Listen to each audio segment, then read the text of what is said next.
Everyone, দেখো আরেকটি নতুন ভিডিও নিয়ে চলে এসেলাম। সবাইকে ওয়েলকাম। আর ভিডিওগুলো কিন্তু আগের করা ছিল, হোলির আগের। এখন তোমাদের দিচ্ছি, এডিট করার জন্য দিতে পারছিলাম না, খুবই ব্যস্ততার কারণে।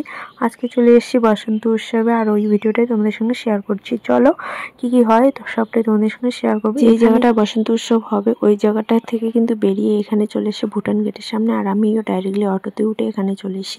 আমাদের বাড়ির সামনে কলেজে হবে, তো আমি থাকবো না, তাই জন্য এখানটায় চলে এসেছি গাইস। আর দেখো খুব সুন্দর কিন্তু সাজিয়েছে, সবাই কি সুন্দর এক কালার করে নিয়েছে। এরা হচ্ছে ডান্স করবে, আর এমনিও দিদিরা এক কালার কি সুন্দর করে নিয়েছে, জানো তো কি সুন্দর রঙে রঙে রঙে গেছে আমাদের সারা বাড়ি। মানে হোলির আগে এত সুন্দর লাগে, এই রঙগুলো দেখতে দারুণ লাগে। তো যাই হোক, এটা কিন্তু ভুটান গেটের সামনে, এখানে নাচ করবে সবাই মিলে। একবার সবাই মিলে বলতে গেলে গ্রুপ আছে, ছোটদের গ্রুপ বড়দের গ্রুপ, এখানেই নাচ হচ্ছে আর কি। তো ভুটান গেটের সামনে আমি ডাইরেক্ট চলে এসে এখানেই তোমাদের ভিডিওটা শেয়ার করছি। সকাল থেকে যদিও পারিনি দেখাতে, এখন প্রায় বাজে 12টা, 12:30টার মতো। বসন্ত উৎসবের ভিডিও গাইস, জমজমা একটা দিন তোমাদের সঙ্গে শেয়ার করলাম। আরও অনেক বড় ভিডিও আছে, অন্য কোনো দিন দিয়ে দিব তোমাদের। আমি একদমই সময় পাচ্ছি না, হোলি বের হয়ে গেল, ভিডিওগুলো রয়ে গেছে। বসন্ত উৎসবে জমে গেছে, আমিও তোমাদের সঙ্গে একটা দিনের জমে যাওয়া দিনে শেয়ার করলাম।